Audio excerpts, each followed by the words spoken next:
Okay, we'll go ahead and jump right back in here. Sorry about that, folks. I think we did have, it must be internet issues on my end. So I don't exactly know why. We did have issues with the broadcast Watch of the Race today where the internet was cutting out. So I do think it is on my end. So I know from our, what was that? Was that the Richmond show? Yeah, it was the Easter one where it cut off. It still showed the chat loading, and I don't know why.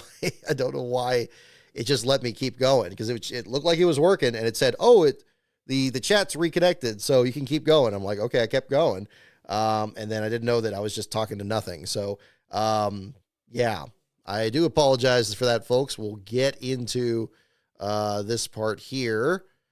And we'll go into our Xfinity discussion. I think it probably cut off when I was talking about Cody Ware. I was concerned because I was starting to talk about Cody, and then I saw no comments coming in. I'm like, oh dear, am I really stepped in it here or something? I don't know. Okay, go ahead and mention in the chat where we left off. I'll try to, what was the last thing I was saying before it just stopped? Because it didn't, I just saw the chat wasn't refreshing, and then it said, okay, lost connection, gain connection. And then I saw about 6 or 7 comments on here that said like, oh, it's like, okay, oh, the stream died, the stream conked out. It's like, uh-oh. Okay. So we'll try to figure something out here. I'll be curious where that other video ended. I guess I can pull it up. We can do a little videoception here. Where did it leave off? What random thing was I saying at that point? Not that. What the heck is this?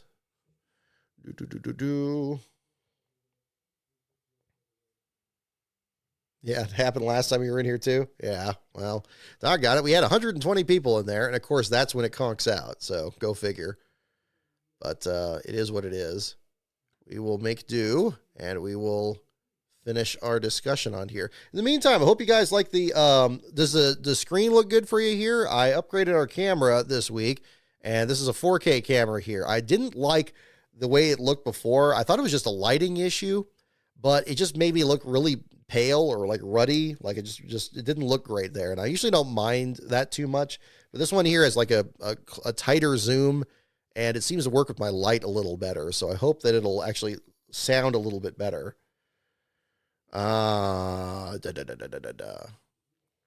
Okay, here it is. Latest live stream performance. Where is it? I don't mind doing a slower start here until we get hopefully people aren't waiting too much in here. Let's see. I guess I could put this in the stream. Okay, it did it 50 minutes in. Okay. Where did it cut off? Is, the things are, being handled appropriately, and I'm not going to pretend to know every detail of the story here. Oh, okay. Yeah. That's more or less what when I noticed it on there. Okay. So I did already have the Cody one. Okay.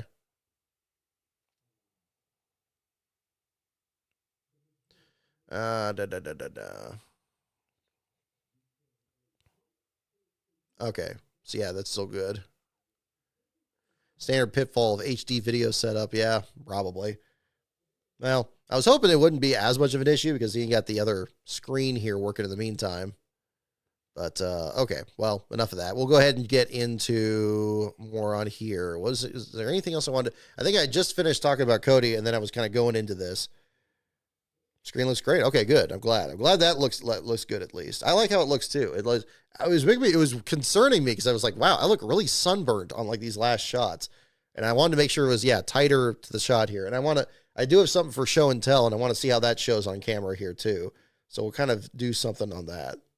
Oh, thank you, ESMN. I'm glad you appreciate the show here. I apologize for our issues here, but I think we got enough people here filtered back in. So we'll go ahead and kind of resume our discussion here. As you could probably tell from tonight's show, it's been very hard to kind of pin down the appropriate way to talk about all the stuff from this weekend. It is a little overwhelming in some senses here, and not entirely in the good way. Okay. Well, let me Apparently TV actors have to wear a ton of white pancake makeup. Yeah, no, I'm not going to be doing that here. So yeah, it is going to just kind of look, okay, at least that's not going to be uncommon. It's been a crash course, literally, in learning all this. Let's talk about pylons. I thought that's a good transition. Let's talk about, in terms of like technology that's not working or isn't, what the heck is going on with the pylon thing here?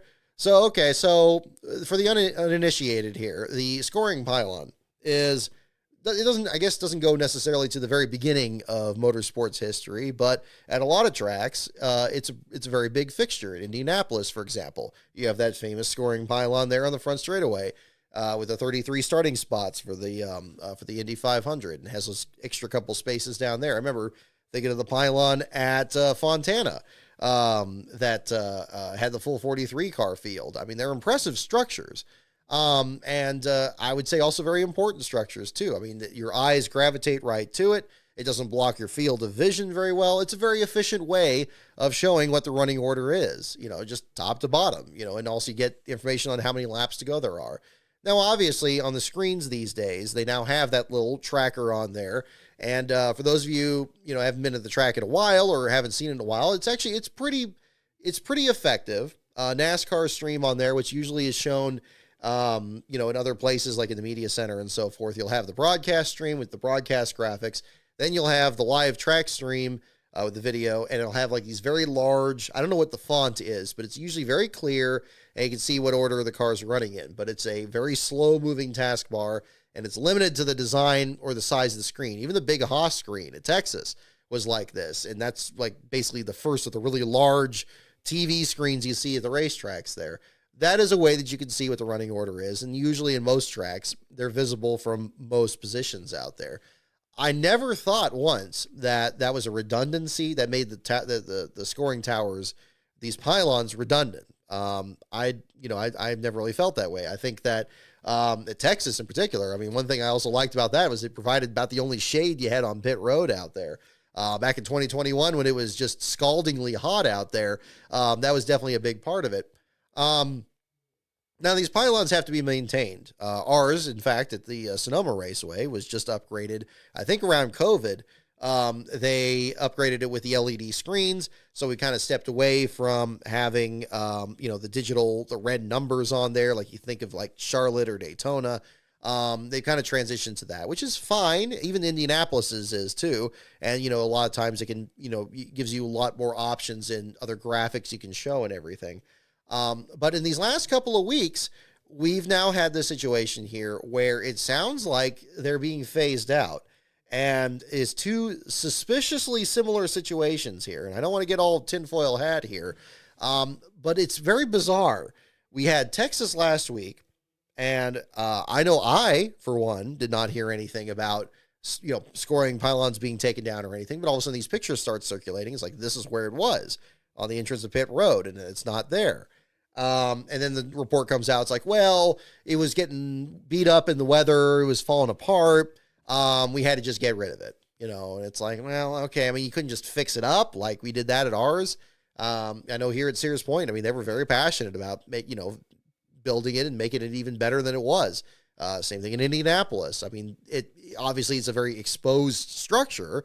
But again, it's not impossible to maintain these things, but it's like, okay, well, I guess they probably did a cost benefit analysis and said, okay, well, fixing it up is going to cost X, tearing it down is going to cost Y. And then we could just tell people, okay, look at the monitor or look at your phone.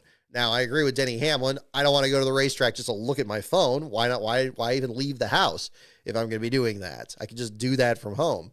Okay, give them the benefit of the doubt.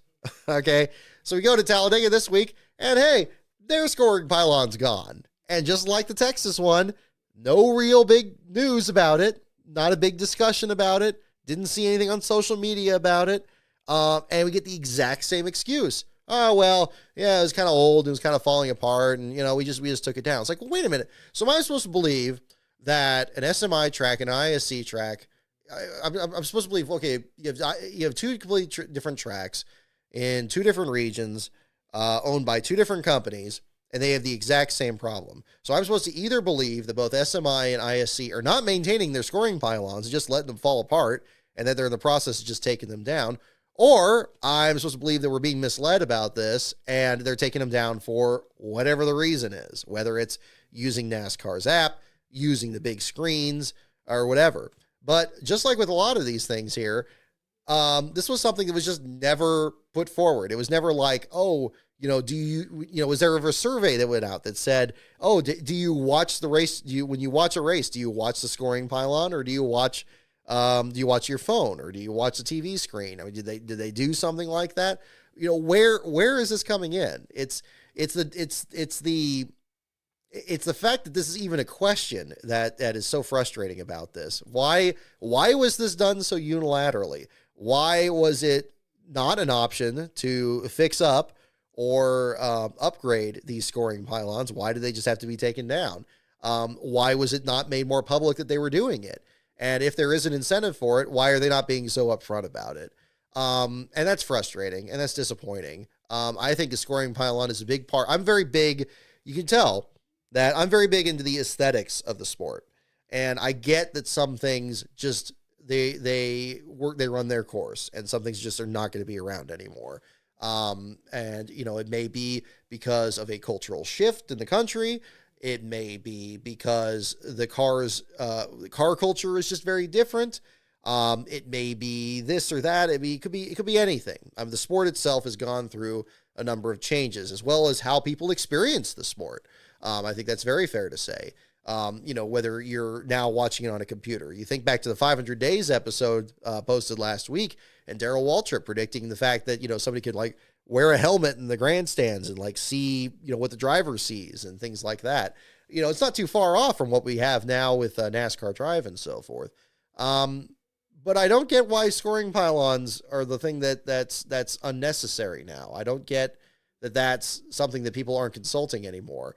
Even if it had, which I don't believe it has, I think it's such a wonderfully beautiful symbol of the track there too. When the TV screen is working and all that, at the end of the race, when you're packing up and leaving the track, maybe hours after the race, the TV screens aren't on anymore, and if they are, they're not showing the lineup anymore. And if they were showing the lineup, they're only showing a couple spots at a time, but generally they're not going to be doing that. Because the race feed is over with. But the nice thing about it is you can look at the scoring pylon even after the race there. Maybe it's later at night, and you can actually see the running order, and that's always cool. Phoenix has it, even as advanced as that track is. They have like just a fine traditional pylon on top of their infield structures out there, and it's great. And then think about also like all those shots where I think back to like when Joey Gase got a top 5 for Jimmy Means Racing, and the team never had a top 5 in its career in the Xfinity Series or the Cup Series, and they were able to accomplish that. And there's this great shot where they're posing in front of it, and you could see the running order and where they were and who the cars were that they beat on that day. That's something that's important, and I don't think that's an unnecessary thing. If you look at much older races, it used to be that more of them would have scoreboards that would show the running order. Maybe that would only show like the top 5. You think more famously of the one at North Wilkesboro where they have the manual scoreboard there, which is great. I think something like that, the technology has kind of outpaced that. But if you look at like Daytona, there used to be something like that in the infield where it would show the top 5 and it would be presented in that way. And the scoring pylon, I mean, I'm no student of the history of pylons. I'm sure something will come up here pretty soon because this ended up being kind of a big story over the weekend. I don't think it's just some minor thing either. The pylon came about, and now it's suddenly a way to kind of view. It's just such an efficient way to present this. I mean, my goodness, you have that guy out there on social media, and I trying to remember. I want to give him credit here on this because I think this is another part of it here. The fan made pylon that was designed there, and interestingly, only having 37 spots. I think that's kind of interesting too. But let's see, pylon at home. Where was that? I want to see here on this. If I could find it on social media. Yes, at Leuel, Leuel 48 fan. Just massive. Okay, well here, let's do the second screen here. Let me bring this out. I mean, I'm sure you guys have already seen it. This has been posted for a while here, but it's still worth addressing here on this. I mean, this is fantastic. Can I get it on the second screen here? Let's try that. Okay, yeah. So again, to the point here, I mean, pylons are so iconic in motorsports that you have this guy here, again, the Louisville 48 here, that has put together his own pylon here with laps to go and the running order, and he's even he's even improved it, showing that there's like other things you can do with pylons here that the technology hasn't even been fully embraced yet, where you could show who's the last car on the lead lap, who's somebody that's pitted, who's fallen out of the race, change the colors, work with all these other little things. These are other things that you can do with this. And I'm supposed to believe that all these different, networks are just, these other tracks here are just phasing these out. I mean, who's requesting this? See, that's the thing. I mean, if there's some things that, and I get that, NASCAR fans, myself included here, can be very opinionated on things and have things that they would rather have or rather not have and so forth there. If they're not listening to everybody on that, who are they listening to? Who is the person that's anti-pylon? I guess is the question I'm asking. Where is this not, where is this not going to be the case? But, thank you, Ben, for tuning in there. But yeah, the way that all plays out is just absurd. So I don't know what's happening. I don't know if we're going to get the full story. I don't feel like we're getting the full story now, which is disappointing. Maybe that'll change here in the future, but that's just kind of where it's just strange. And I don't like it when there's such a lack of creativity with this, where both track, companies are coming out there and saying, oh, well, yeah, they're old, they're beat up. It's like, okay, you're not maintaining your equipment. I mean, we're kind of going back to the Denny Hamlin thing where he was talking about the tracks and the quality of their pavement work. Is this a thing where, yeah, they're not putting money into the pylons? Are they now something that's dangerous if they leave them up too long because they're not being maintained and they're going to fall over? I don't know. I think that's another thing that needs to be looked at here. But I am willing to be definitely part of the conversation of being pro pylon. I love pylons. I mean, I want to see the running order. I mean, of course, I do the last place thing. I mean, the last place spot. I especially love the pylons like we had at Fontana, where you could literally see the trading spots for 43rd place. A lot of them, you don't get to see that because like Indianapolis, for example, you have the top 33 and then it kind of flickers through the rest of the cars in the trailing pack there at the bottom, or you have other ones that are maybe shorter and they do something very similar. That's always something I think is really cool, but I don't know. It's unfortunate.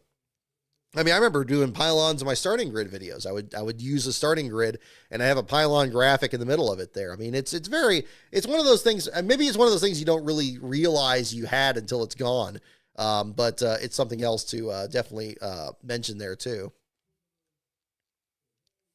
I'm just noticing this as I'm looking at my window here on this too. Bowser Jr. XD, hopefully you're still here in the chat. I did see you submitted a super chat there in the previous feed, so I definitely want to make sure to read that in this feed here and get your money's worth here. So again, big thanks to you on that. Dare I mention the ARCA call, which somehow underwhelmed at the finish despite nothing happening. Oh, don't get me started on the ARCA finish. That was a terrible call. That was a terrible call. Oh my goodness. It's like, yeah, I didn't enjoy that moment either. I'll tell you what. Thank you for the super chat though. But that was definitely another one on that too. So I don't know what's going on. Yeah, it's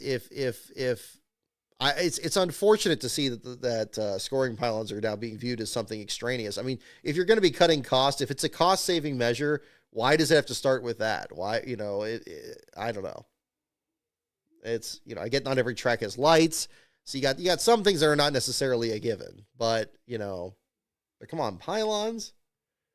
I mean, how much electricity does that take? How much, I mean, it seems like it would cost a lot to take it down. I mean, you see a lot of these videos on YouTube of like people knocking down tall structures, like if it's like a barn or a silo or something like that. I mean, that could be real dangerous and expensive. Demolition work is very expensive. Last Bro tells me about that all the time. It could be, one of those kind of situations. I guess we covered the Cup Series results pretty well. I don't want to kind of waste too much time on that. I do want to get into the Xfinity one. I did not watch the ARCA race, but I did see the ARCA finish, the broadcast, and that was pretty unfortunate. Let's see here. Bave Paradise put up a scoring pylon. I like it, Austin. There you go.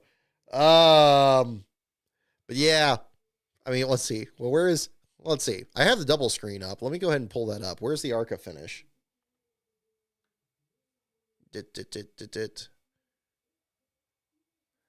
Where is that? You can get that pulled up on here. ARCA finish Talladega. Boom. Come on. Doesn't have that? Let's do this. I don't know if we can get the audio to work here.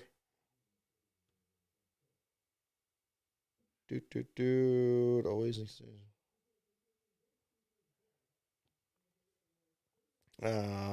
Boy, where'd it go? Okay, Talladega finish. ARCA 2024. Let's get into. Wow, you know what's bad with the race highlights for the whole race is 4 minutes. We are racing in. Okay, was that working? Talladega, Jake Finch. Okay, yeah. All right, here we go. Where's the finish? Where's the finish? Okay. Laid back a little bit, made up that. Okay. We'll probably do this here. All right. 29 to go. Okay. Here we go.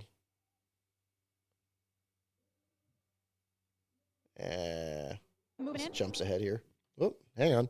Dropped to the bottom there, left his teammate Tony Breidinger up on the top by herself, following behind Frankie Muniz. Bottom definitely has the strength on these restarts. Lap.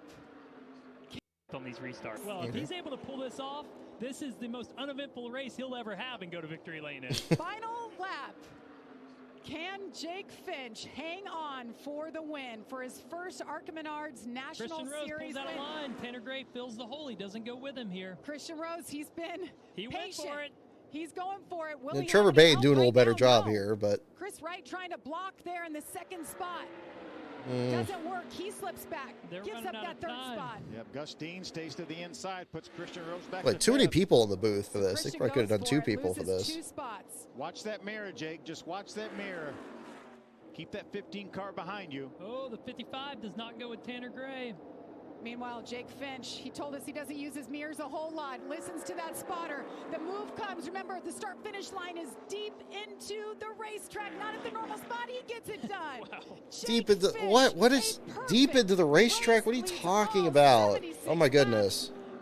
Gray. Meanwhile, Jake Finch, he told us he doesn't. Okay, yeah. I mean, this is where it goes sideways here. So, yeah, I see what she's trying to do. She's trying to like add a little bit of personality, you know, to the driver and say this is something he's known for or something that he's said before. But that's not the moment to do it. You can't do that 2 turns away from like the finish line. You got to be calling him down to the finish. It's like, you know, it's like, here he comes. You know, how about the fact that, you know, I mean, there's so much you could do with Jake Finch in particular.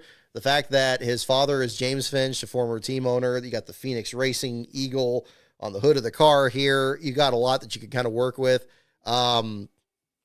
Yeah, you ran out of time to make a quote. Exactly. Yeah, there's not enough time. At this point, you basically just describe what's happening.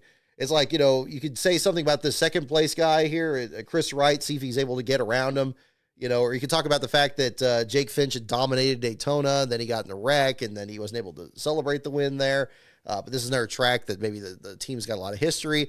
I mean, I could see if maybe you have a lot of these thoughts coming in again, kind of like, you know, talk about the broadcast earlier. If there's too much clutter, kind of clearing through that a little bit.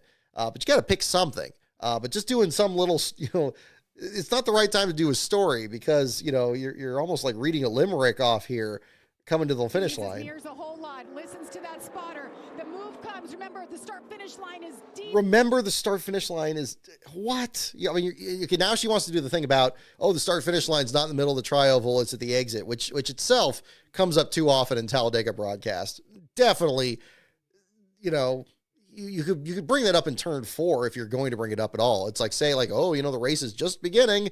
We got to go even further. Like, don't do it when you're like right on top of it. Deep into the racetrack, not at the normal spot. He gets it done. Wow. Jake. It's like, yeah, wow, indeed. I mean, my goodness. You know, just get into the corner. I mean, you got a lot of time to work with here for sure.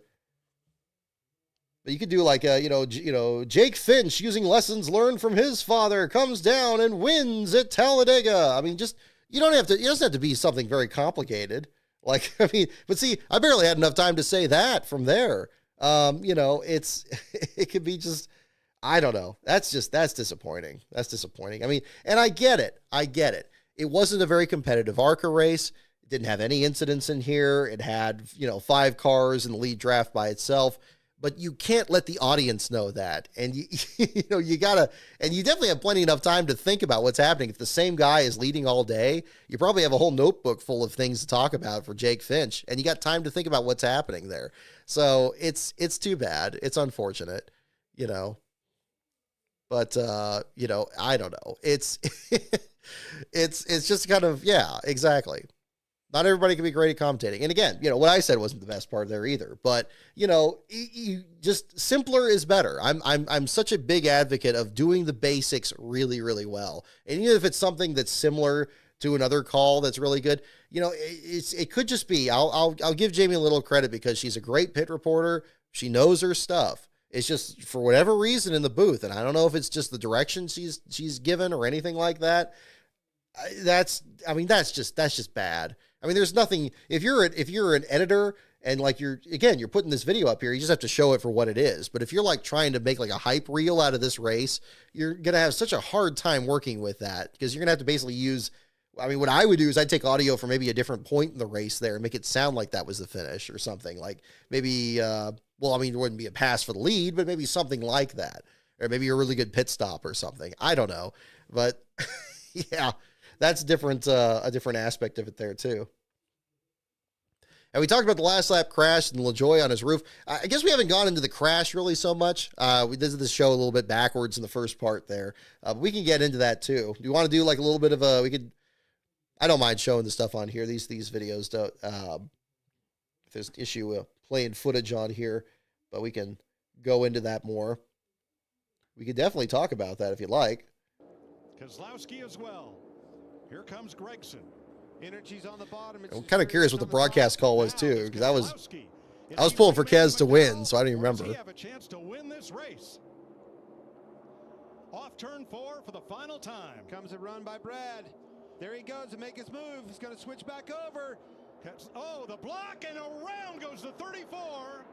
And Reddick steals one. That was almost exactly how Brad won this race, his first race. Huge wreck here, guys. There we go. Yeah, that's not bad. I mean, I'm glad, Mike Joy was in the middle of it there and responded to it when the 34 lost control. Didn't like go in the middle of a story or anything like that too.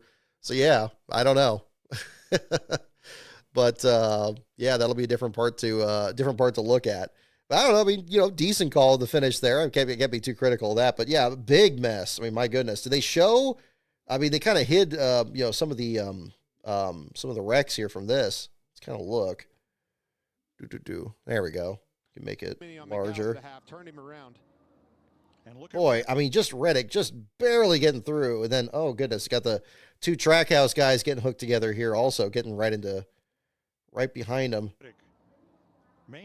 No, kind of straightened out Chastain. Chastain got like a top 5, didn't he? I guess that's how. Yeah, then Todd Gilliland, that was too bad. I expected him to, especially after the last couple of years, kind of get a decent finish out of this. Put on the floor and shoot through. And then, okay, so there's LaJoie. As mayhem develops behind. Boy, and just everyone just went to the right there, just clogged up the outside line. I don't know what was going on there. First 4 cars get by unscathed. Reddick, Keselowski, Gregson, and Berry. Michael went up to block. But yeah, freaky situation to actually have LaJoie slide across the finish line there on the side of the car. Definitely very unusual. And again, glad to hear that everybody's out of the cars okay. Watch the 7 here. Well, I have to get to a different angle. He was into the wall. Watch the 7 here. Disappears for the shot. Yeah. LaJoie ends up 19th as a result of that. Oh, goodness. Whoop, we got a little bit of the connection disconnections going on here. We can't have that. Let's tighten that up.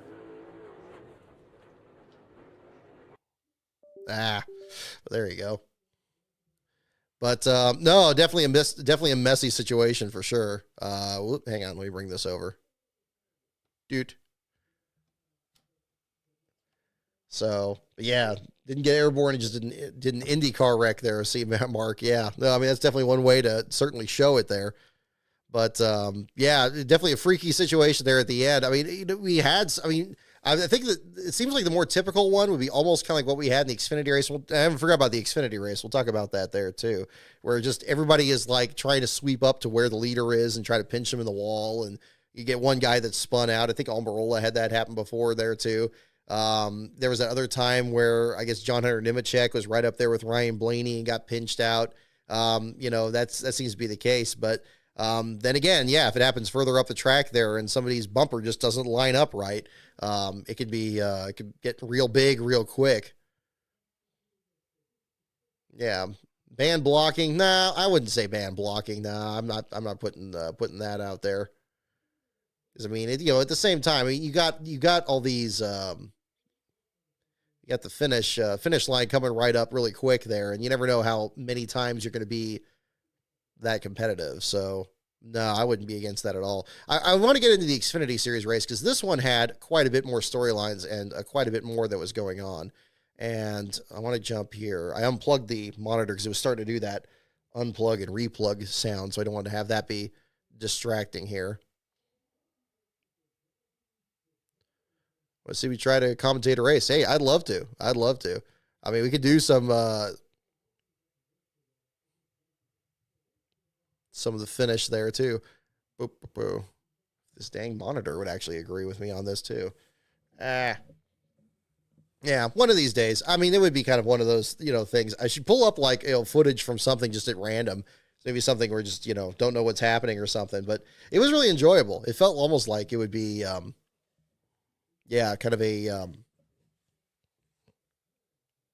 decent finish there. I lost my train of thought there. Sorry about that. But yeah, I would love to do play-by-play for one of these races. I think that would be a lot of fun.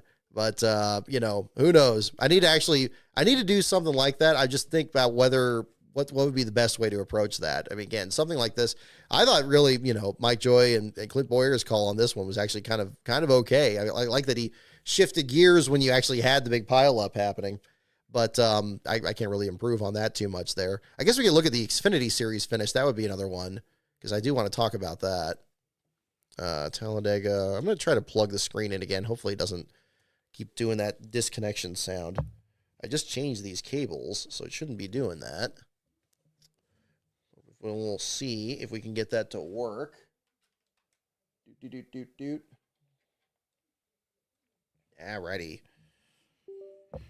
Okay, there's one plugged in. And we got the other one. Doot. Okay, yeah, it could be another terrible broadcasting coming. Yeah, I guess you could say that for sure. Let's see. Yeah, I do want to do... Okay, let me keep this one here. And let me get the... Oop, not that one. Not that one. Ends with a double overtime finish.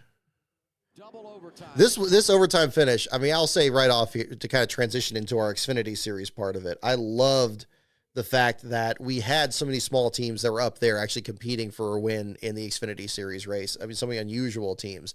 This one reminded me so much of the 2004 Nextel Open, where you had a lot of the big names were wiped out in some wrecks, and it seemed like every wreck that did happen, they were all at the front of the pack, and they happened when they happened at important enough times in the race that a lot of the big names in the series were actually still up there. So you had a lot of the junior motorsports cars find trouble. You had a lot of, again, the other teams like that, of that nature, a lot of the Cup affiliated teams up there have trouble. And so you had a lot of these other smaller efforts up there, like you had Leland Honeyman and Haley Deegan and Joey Gase and all these other drivers up there. And it's very rare to have that happen. It seems like so often in these super speedways, again, when somebody is doing well or punching above their weight, it seems like they not only don't win the race, but they'll get involved in an accident where they have a car tore up and they can't come back and bring it back and actually have a good finish out of it too. That's always the unfortunate situation. But luckily in this case here, I mean, Jesse Love ended up pulling off the win there on Saturday, but you still had a lot of these guys that were like right up there, and not to mention, you know, the tremendous battles that happened amongst them. I think almost what's kind of interesting to see, especially in this race, and I think it would have been even better if Jesse Love's car were further back in the lineup and he wasn't as much of a factor. Same thing with Riley Herbst.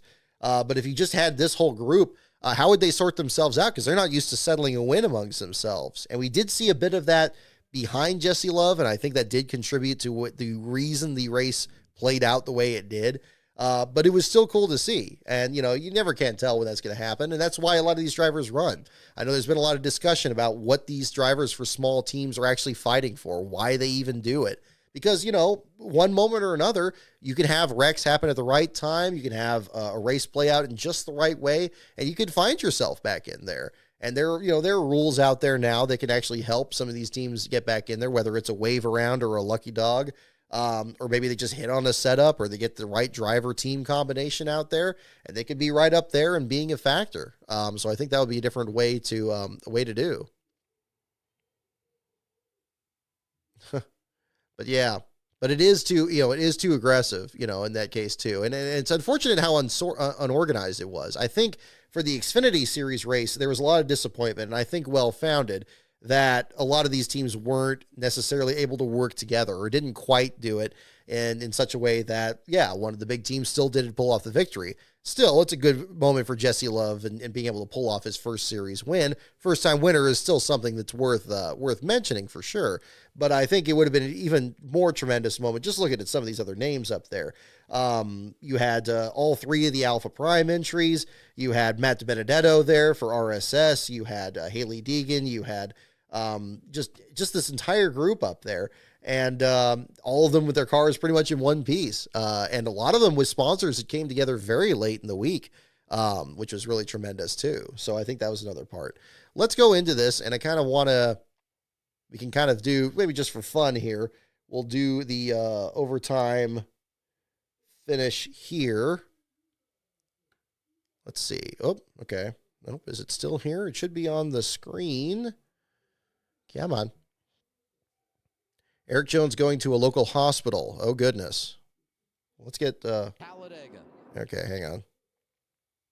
Don't know why that's not showing here. Do we have an update on that too? Let's check that out.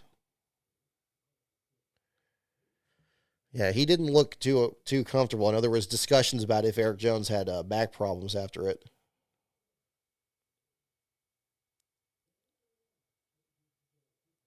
Yeah, further evaluation. Yeah, this 8 minutes ago also. I see Dustin Long mentioning that there too, but we'll cover that as well. Yeah, following his release from the infield care center, Eric Jones returned to the care center at Talladega and has been transported to a local hospital for further evaluation. This posted 8 minutes ago by NASCAR. So, again, definitely pulling for Eric Jones. I mean, it's good to see him on his feet there after the wreck there and giving an interview there with Regan Smith after the race. But regardless, yeah, definitely make sure they're checking him out and make sure everything is as it should be, because that was a very, very scary hit that he had there in turns 3 and 4. So hopefully we'll get some more information on that pretty soon. So yes, thank you for bringing that up there on that. We definitely want to make sure to talk about that on here too. Let's see. Is it letting me get that plugged in? Not sure if it's doing the second screen still. Yeah, it's still black. That's goodness. I just get that plugged in and plugged in.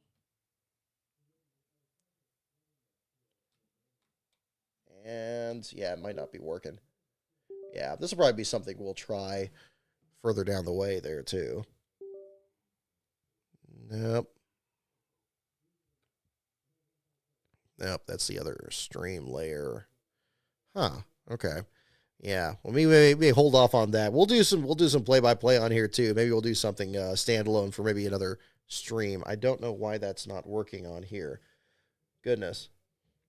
We have had the internet issues, but I haven't seen as many issues here with the screen here, so hopefully something gets worked out. In the meantime, yeah, let me get into, I'll switch this off here, and we'll bring this back. and we'll talk about more about the Xfinity Series storylines here, because we've only scratched the surface on that. I guess the first you could really mention from that one is, what does Brennan Poole need to do to be able to pull off an Xfinity Series race? I know we talk about Ryan Sieg on here a lot. We talk about Shelton Creed a lot. But Brennan Poole had this win stolen from him with a technicality on the caution coming out moments before he reached the finish line. Poole did reach the finish line first. He actually had a decent call that Adam Alexander did for that broadcast in that case. Seemed like he was peculiarly interested in seeing Poole pull off the victory there.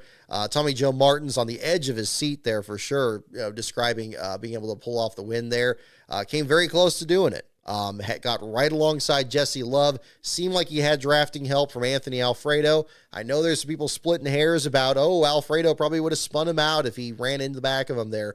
But at that point there, you take any run you can get, and hopefully you can keep the thing straight coming down the line. I think, and for how fast Alfredo was at the end, with the damage to the right front fender after the incident with Austin Hill, the fact that he broke off and went to the outside lane there and was able to climb his way up to third, they could have really done something if that, without having to make that extra move and just slot in behind the 44, they might have actually had something for the leader there at the finish, despite the gap that Jesse Love had kind of developed there towards the end of the race. But it was a massive run for him. It was pretty cool to see him do it in the throwback scheme to DC Solar, no less. You want to talk about controversy, you talk about that sponsor for sure. But regardless, a second straight fifth place finish for him at Talladega in the Xfinity Series race. Anthony Alfredo with the third place run there, his best run since he drove for RCR back in, 2022, thereabouts. Again, tremendous runs for a lot of these drivers. Leland Honeyman didn't have a sponsor this week for Randy Young's team. In fact, when they put the wrap together, the number was so dark you could barely read it. Black numbers on a blue background there. But regardless, the number 42 comes from 33rd on the grid to finish fourth. First top five finish for Randy Young's Xfinity Series program. Great run for them. Cesar Baccarella getting a top 10 for the Alpha Prime team. Joining his teammate Brennan Poole. We almost saw Ryan Ellis up there. He was going to be in a position for a top 10 there. Unfortunately got spun out on the next to last restart. Dropped back in the order and finished in 26th. We talk about Matt DiBenedetto finishing in the 8th spot there. Best run for him since he was a Joe Gibbs Racing development driver back in 2010. Fantastic run for him there. Mason Massey in the fan-controlled car. We're starting to see more and more of this guy. He's got top 10 runs in 2 Loudon races. And we got that race coming up before too much longer, and I hope he gets a good ride for that too. Jumping in the fan-controlled car, which I know is kind of an interesting promotion there to actually have people have a say in how the run's going. The 14 car was at the back of the field for a lot of that race after starting in the 38th spot there, but being able to come back up and finish 11th, fine showing there for him. The SS Greenlight Racing team very nearly shocked the world in this one too, not just from Massey's run, but his teammate Patrick Emmerling, the last place finisher at Phoenix. He was up as high as second and going for the lead there in the final 10 laps. Ended up getting some crash damage and finishing back at 32nd. We saw a lot out of both Jordan Anderson and Parker Retzlaff at opposite ends of this race. Two of the Jordan Anderson Motorsports efforts out there. Anderson ended up getting some nose damage and an ignition problem for Retzlaff.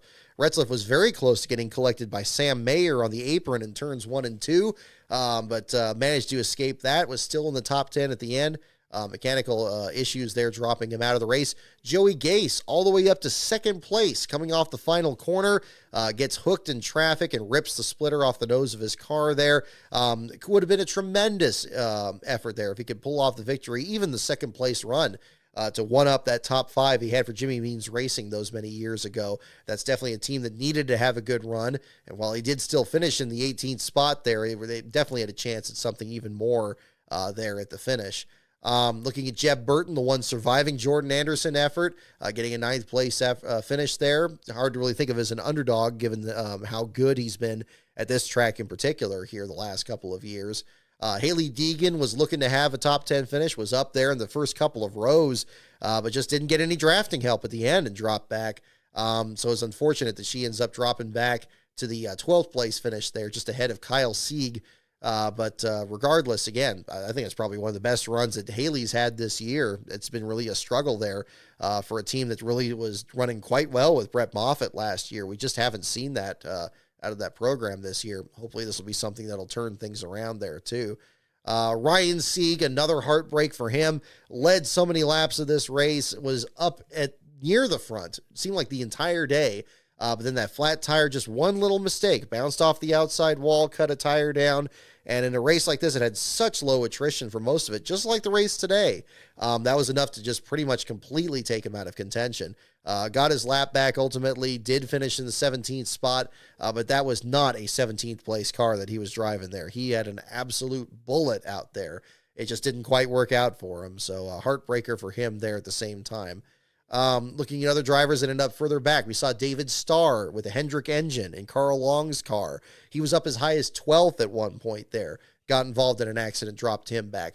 Blaine Perkins in the bright yellow Ollie's machine, great paint scheme again for the RSS racing effort. It got up to the top 10 there, ends up back in 23rd at the finish of this one. We saw Parker Kligerman, don't want to overlook him at all, battling for the lead with Austin Hill, got escaped very close contact there, and was looking to get on the front row there for a late race restart, ends up collected in a later accident that drops him back in the running order. We had just as many drivers that had fantastic runs as we had drivers that, really, but for one thing or another, would have found themselves in very much the same position. And like I said earlier here, comparing this to the Nextel Open, we saw a lot of big names that were eliminated, early on in these wrecks. You see drivers like Sam Mayer being involved, Justin Allgaier, Ryan Truex for Joe Gibbs, Brandon Jones, these other efforts that are, the higher funded teams really having trouble. And then other guys like AJ Allmendinger having, problems there with the colleague effort and pushing in the nose on his car. They end up out of it, then who's going to be left? And you know what? We had a fine, tight battle there among a lot of those drivers, similar to what we had in the Truck Series race at Texas last week. So, a fine showing out of that. Hopefully things will work out for a number of those teams there. It's unfortunate with Gase in particular that he ends up with a damaged car so close to the finish there, but unfortunately that's a risky run there at the same time. Bilicki, I don't think I mentioned Bilicki in my article there yesterday. He was 9th. Coming to the late race restart there and had a fine showing there in the 16th spot, the other Mario Gosselin effort. Still gets to finish ahead of AJ Allmendinger, Josh Williams, Sammy Smith, Chandler Smith, several drivers with just top flight efforts that ended up in the back half of the order here. So we, as I mentioned in the article, we almost had a free-for-all among the underdogs there in the series. And it was a pretty enjoyable race there too. Thankfully without too many accidents there, but the ones that had accidents, it seemed like they were just targeting, some of those larger programs. Kind of reminded me, I think Daytona when Almirola won it, that rain shortened race. I remember there was one big field clearing pileup that seemed to take out all the big names, and you suddenly had Landon Castle and David Gilliland up there battling for the lead, and then another wreck happened at the front and it took out the rest of them, and then the race was just kind of a toss-up at that point.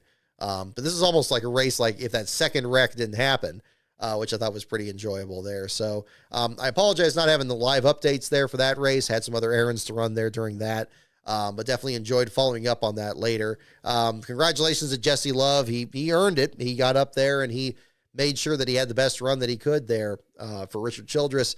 But yeah, it would have been great to see any of those other smaller teams up there really turn things on their ear. Because several of them really came very close to doing that, not to mention Ryan Sieg himself. So we'll see how that is something else that we look at coming up here.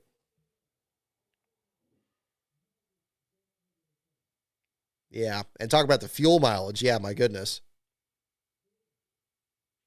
Yeah, having fuel mileage be so much of an issue there for a lot of the other teams there and dropping back Shane Van Gisbergen in that situation.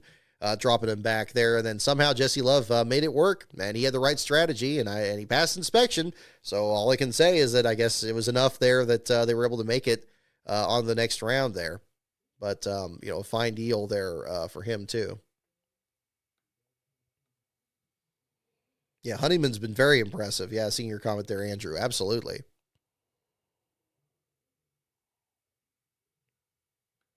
I'd like to not shake the screen here this much, but the problem is I run out of USB ports on this, so I can't hook my mouse up to it, so I got to use a touchpad, and this table just gets the wiggles here, so I do apologize for that. That'll probably be the next upgrade we'll do here on this, getting this hopefully better settled there.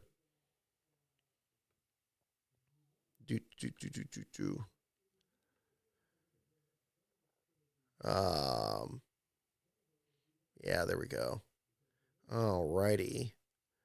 So, I do appreciate you guys sticking with me here. I know it's been a little bit messy here with having to start the second stream here.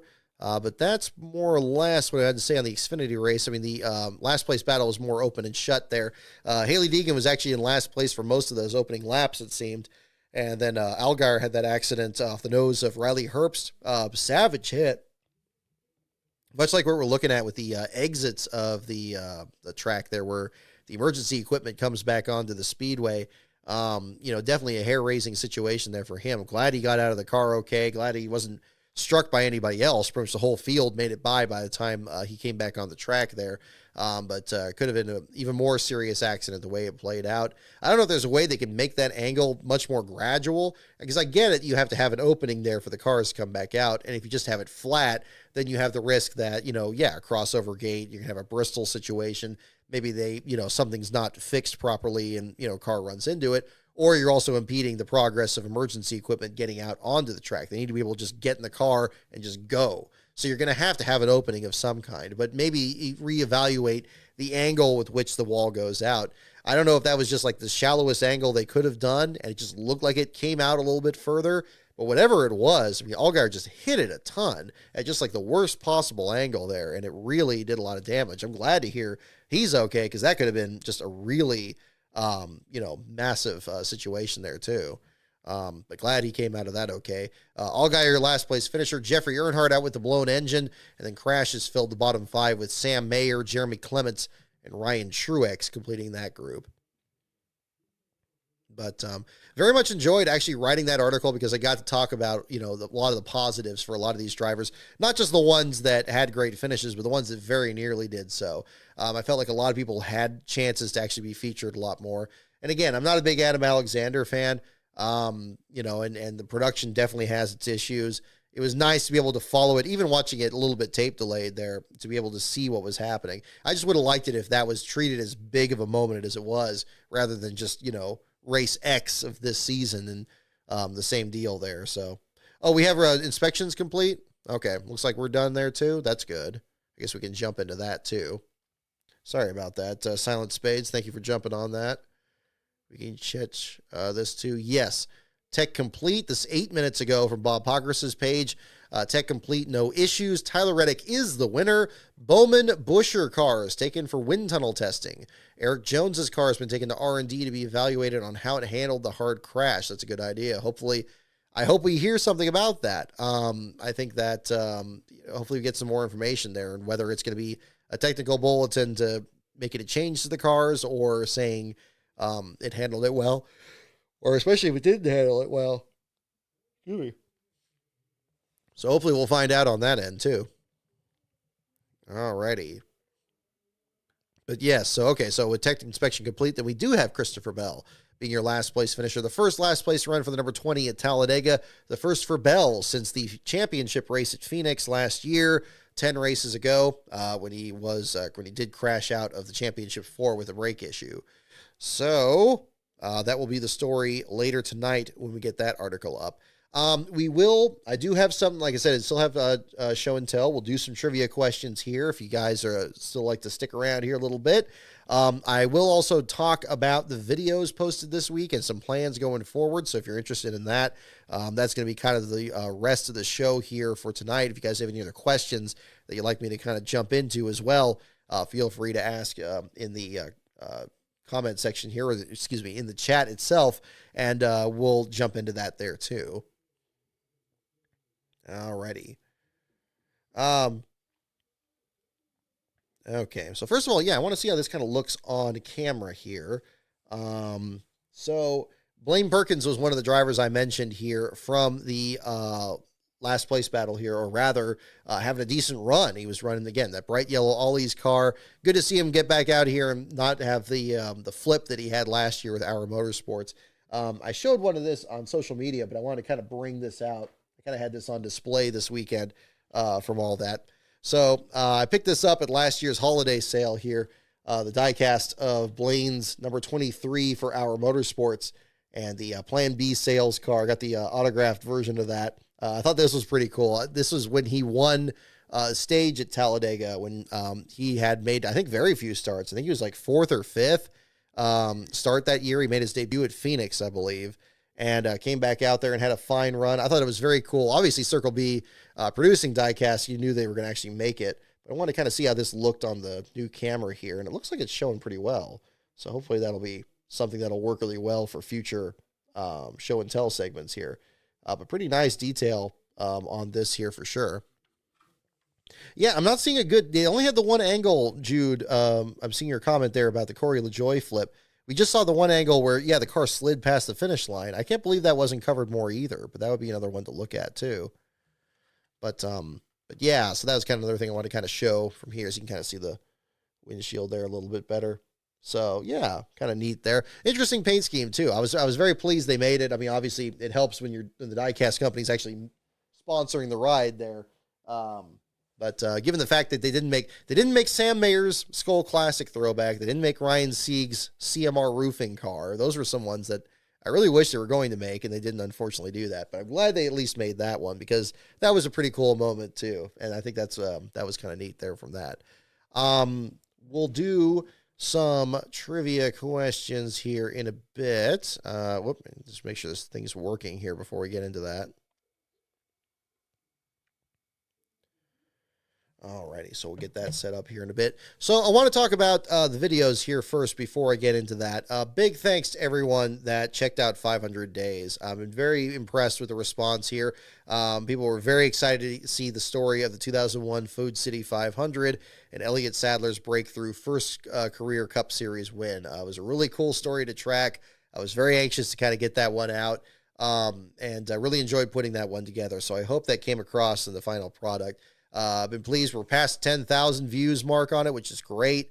It seems like it's doing a bit better than some of these other episodes. I think people are kind of starting to get used to this series as something that is going to be a very long-running series on this channel. And I'm already starting to work on the next one here, which will be about the spring race at Texas. That's a race that always stands out in my mind. I mean, the Bristol race, that is. I remember thinking quite clearly after the race happened, that it was like, wow, I mean, this just seems like a real laid back guy. Seems like just a great, very affable driver out there. It just seems like a really cool guy. And it was great to see him be able to pull off the win. Certainly for the Wood brothers as well. Now today we saw Harrison Burton have a great top 10 run for the Wood brothers as they still seek their 100th victory. But this was, I believe, number 96 back then for Elliott Sadler, and their last win until Ryan Blaney broke through just recently too. To be able to pull off that win so many years after Morgan Shepherd. I remember growing up, the Sitco car seemed to be like the most ubiquitous diecast out there. Besides, I guess, Mark Martin's Valvoline car. I guess that was more later. It seemed like the early 90s it was like the Sitco car. In the later 90s it was always like the Valvoline cars. Morgan Shepherd's car, or whenever Dale Jarrett or Kyle Petty drove it, all the big names that had ever raced for the Wood brothers over the years. It was such a supreme moment that in a time where the team was reorganizing as the technical affiliate of Roush Racing and really trying to capitalize on that. And especially in a year where Roush was struggling as badly as they were in the first part of 2001, for Sadler to pull off that win in a backup car from starting on the backstretch pits, thanks to some very long green flag runs that really changed the strategy quite a bit. It made for an interesting story. And this on top of the Busch Series race that was held that weekend, where Andy Santerre very nearly pulled off an upset of his own before some misfortune there that played out along the way too. So very much an episode that was a lot about the underdogs of the sport there. And again, big thanks to those of you checking that out as well. The other video that I posted at the same time was a trailer for a 3-part series that I'm still working on called After Allen. This is going to be about the late, great Alan Kulwicki, specifically the time between when he clinched the championship in November of 1992 through the tragedy outside Blounteville, Tennessee in April 1st of 93, and the development of Jeff Bodine Racing, what was Alan Kulwicki's team from 93 into the first part of 94. So we're going to chronicle that time there. The video, the progress on that has really been coming together here. We got the edits taken out. We got the outtakes clipped out. I've just been kind of working on just actually getting the visuals put together and kind of dropping that in and making sure that's all set to go there. So very excited to get that going. I'm hoping to have that all 3 parts out in May. Those of you who are in the $5 and up levels of the Patreon, which is patreon.com/LastCarOnBrock, planning on doing the same thing I did with 500 Days. You'll have access to all 3 of those parts for a week before the first part premieres, and then we'll release them on consecutive weeks after that.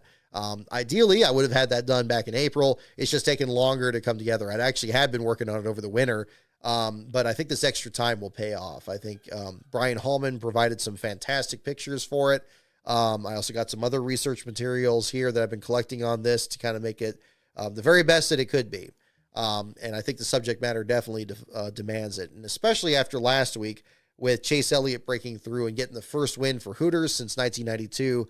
I think this will be hopefully a timely story there as well, and really a lesser covered aspect of the story of Alan Kulwicki. We hear all the time about the 1992 Hooters 500, and for good reason, and certainly the 92 season itself, as well, and the moments that led up to it, whether it was Bill Elliott's 4 straight wins and Davey Allison enduring every injury and personal tragedy that one could face in the space of 1 year, and then Kulwicki just kind of working his way back in there from the wreck at Dover to the end of the year. I mean, that whole season has just become mythical on top of Jeff Gordon's debut and Richard Petty's fan appreciation tour. But not as much as really talked about the 1993 season and what came afterwards, and really that very interesting time period where what Kulwicki was going to do now as champion. Like, what were his goals? Like, and how was that going to be reconciled with his duties as an owner driver?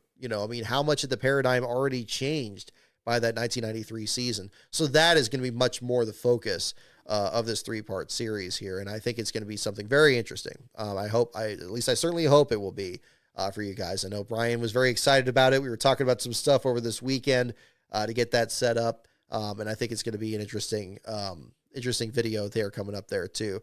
And I have a couple other scripts I'm looking to work on.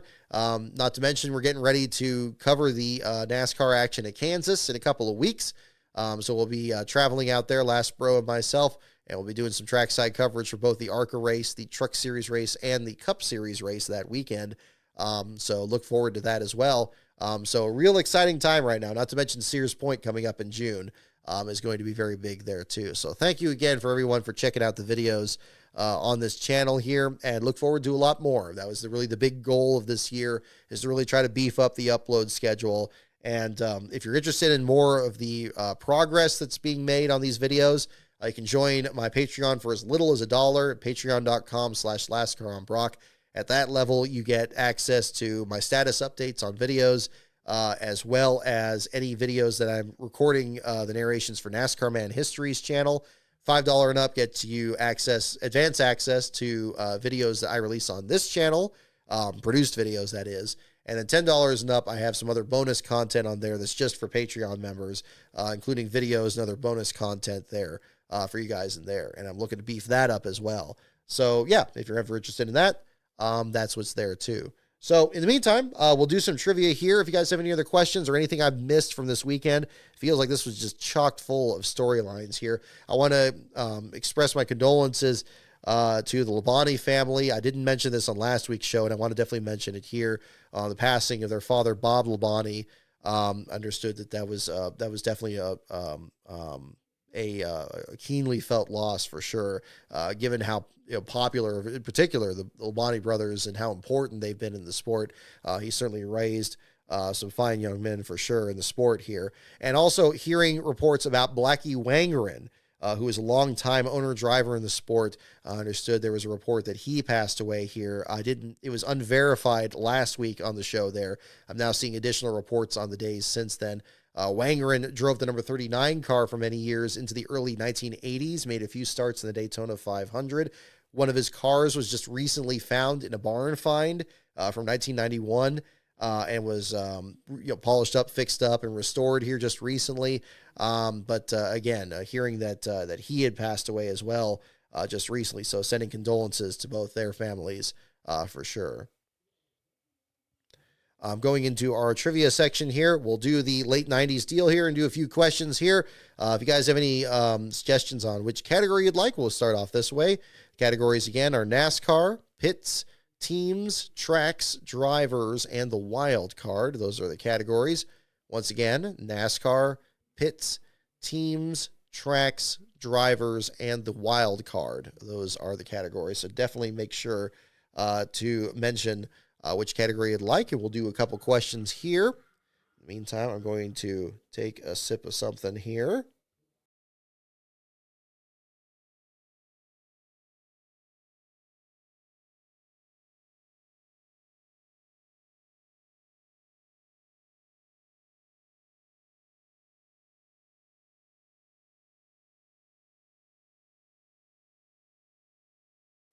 Alrighty.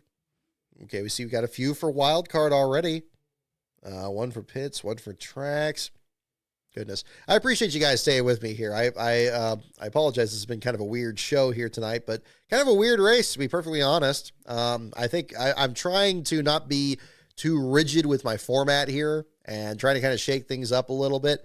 But if there's other segments here that, you know, I'm missing or something like that, or something gets left out in the cold here that you guys are like, wait a minute, you didn't do this yet. Like, definitely remind me, and we can do that too there. I want to make sure this is something that people actually want to listen to, not just me rambling on here about the same thing each week. So hopefully we'll get to that point there. Alrighty. Yes, indeed. That is Code Red here for sure. Here, we'll get Code Red in 4K. There you go. Bam. There we go. Got some lemonade as well, but I wasn't sure what to bring out here. Alrighty. So I think we'll do wild card. Looks like that's going to be the category here for today. So we'll go ahead and jump into that. I don't know if any of you guys checked out the Honor and Glory, the Titanic live stream last week. I was very impressed with it. I know that kind of left off on that on our show last week after Texas. They did a fine job. There's a lot of really, I don't know how familiar with Titanic history a lot of you are, but I mean, it was very immersive. Like the way that they produced it there, showing like the interior of the ship, showing other ships that were in the area. Just there's a lot of people that are doing these simulations these days on YouTube. But theirs is easily the gold standard. I mean, it's really impressive. So if you haven't seen it yet, yeah, Titanic Honor and Glory is the channel there. They did a fine job with that last week. So I want to kind of give them kudos on here, although I'm sure they're not watching the NASCAR stream. But that'll be, I want to mention that too. Alrighty, here we go. First question. What Daytona 500 winner was born in San Diego? What Daytona 500 winner was born in San Diego is the first question.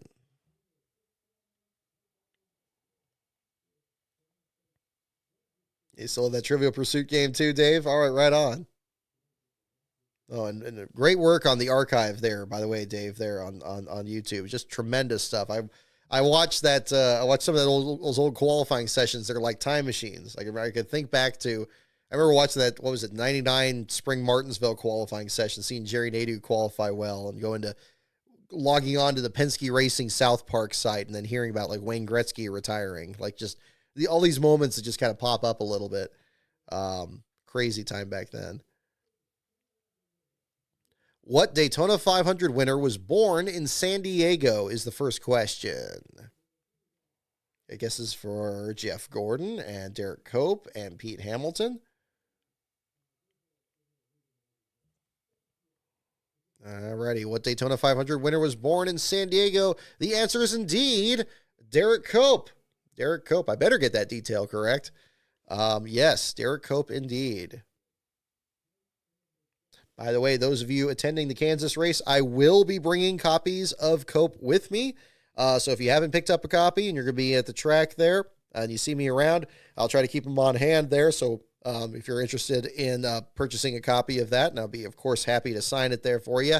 If you already have picked up a copy, because I know it's been out for several months now, you can feel free to bring yours along, and I have no trouble signing that as well. I want to kind of make sure, that's why I want to make sure we still had these trips this year to kind of make myself available for anything like that. Unfortunately, the Copes will not be at both Kansas and the upcoming race at Sears Point that I plan on covering, but I will be there on that. And I'm looking to do the Jeff Gluck tweet up there for both those races. If we do anything else on top of that, the details will be on the Twitter page. But in the meantime, that'll pretty much be the plan for both those races for sure. Derek Cope is the correct answer to the driver, the 500 winner born in San Diego. Alrighty, next question. What year did David Pearson retire? Don't look it up. It'll be very easy to verify, but yeah, what year did David Pearson retire is the question. The Silver Fox. We talked about retirement seasons on the channel there before. I think we touched on that one a little bit in there too.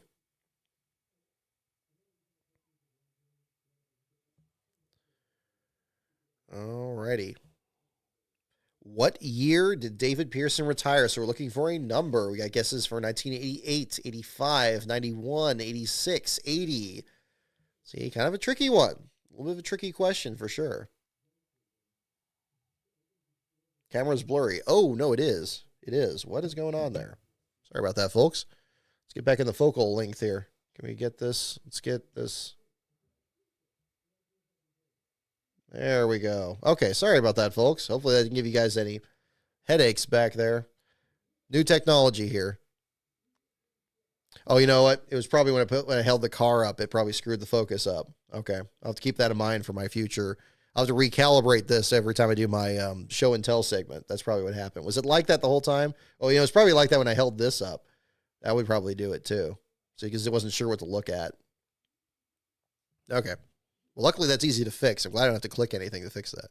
What year did David Pearson retire? I'll probably hold this back further, so maybe it would just, be like that. What year did David Pearson retire? The answer is 1986. I don't think that's correct. Yeah, Charles Peterson, I think you were right. Yeah, he actually retired in 89. Like, he decided in 89. I think 86 was his last start.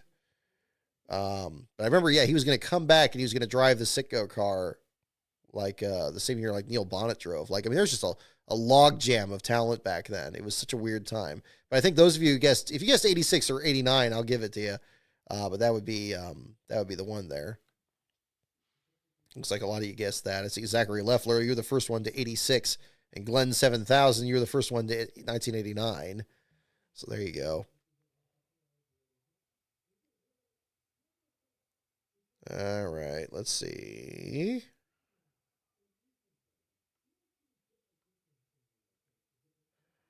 All righty.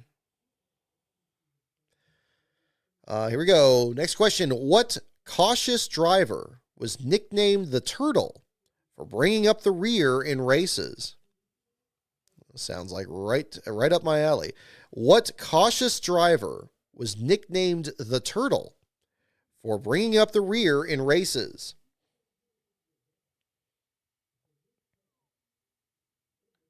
The Turtle is the driver we're looking for.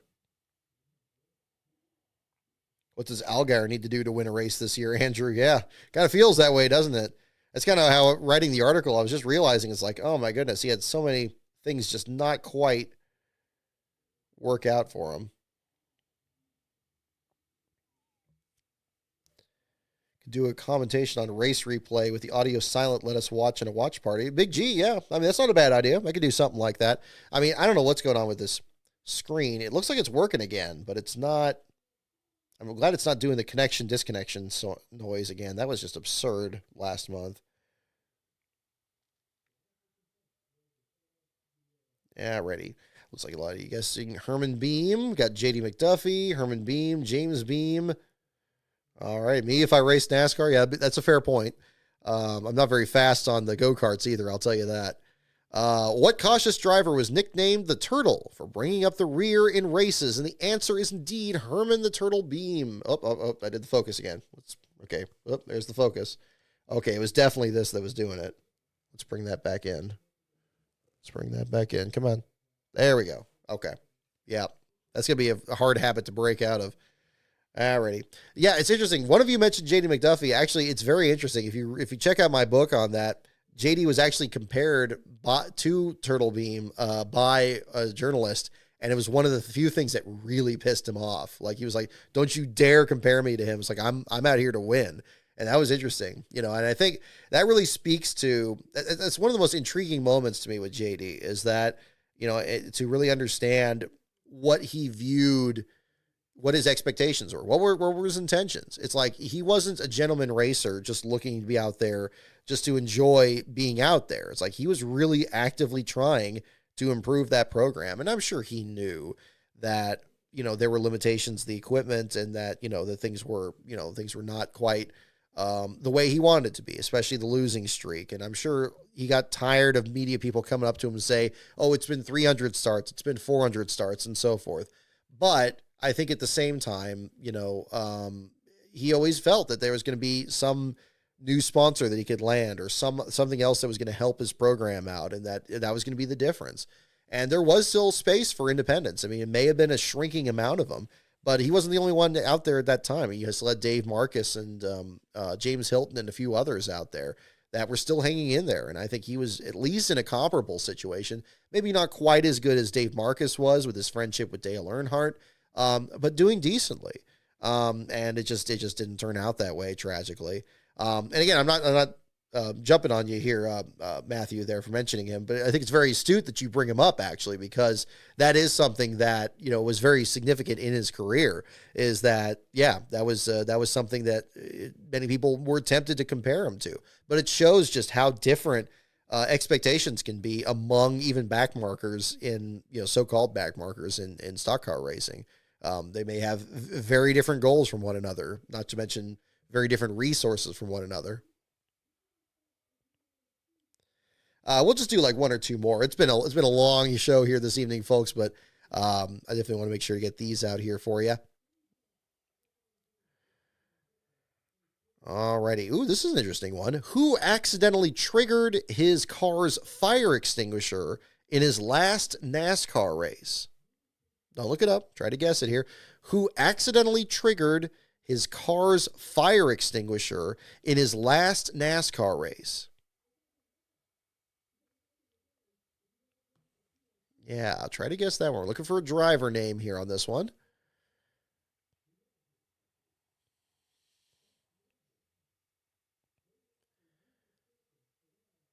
Yeah, I'm seeing more comments on the Eric Jones thing. Still don't have any other updates on this. Yeah, I mean, if he was getting checked and I don't know why he was checked and released and put in front of the camera. I mean, I'm seeing a Wookiee expressing the same frustration over it. I mean, yeah, if it was something where he needed to be checked and released to the hospital, they shouldn't have even wasted his time putting him in front of the camera. That's sick. They should just, let him go and get treated. I mean, when Joey Gase had that scary accident in Las Vegas, I mean, he wasn't wasting time with any of us over in the media either. I was standing by the hauler there too, but it was very clear that, he was getting checked out too. So, as well they should, just to make sure. I mean, that's the most important thing. But yeah.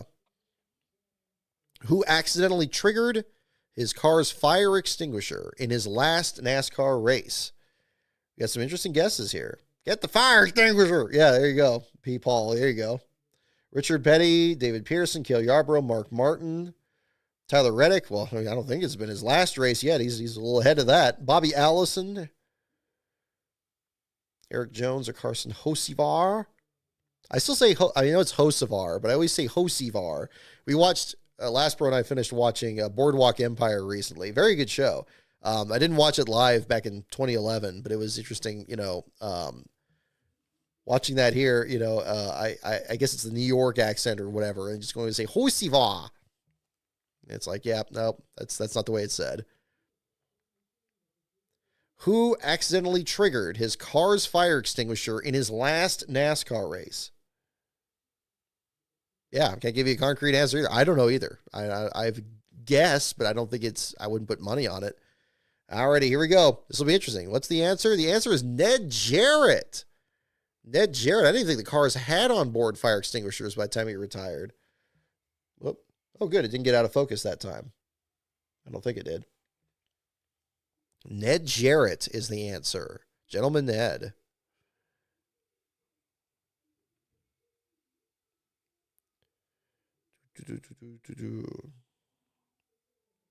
Alrighty. Okay, so one more question here for tonight, folks. We'll go ahead and get this here. Last question for the evening, folks. Thank you, everyone, for tuning in. Last question is, what driver goes the extra mile for a, quote, race to end hunger campaign? What driver goes the extra mile for a race to end hunger campaign? Yeah, Ned Jarrett. I wouldn't have thought so, too, because, I mean, famously, Ned Jarrett rescued Fireball Roberts from his fiery wreck at Charlotte in 1964. Now, maybe at the time maybe that wasn't the industry standard, but that probably led him to actually putting a fire extinguisher in his car, I'm sure. I don't know if that was the case, but if that was the case that he didn't retire too much longer after the Fireball Roberts wreck. It wasn't because of that, but yeah. But yeah, very interesting. I didn't know that either. What driver goes the extra mile for a race to end hunger campaign is the question. Got several guesses for Gordon. Rick Mast, Lake Speed, Morgan Shepherd, Mark Martin, Robert Presley. We'll let a few more get in because it's the last one of the day here.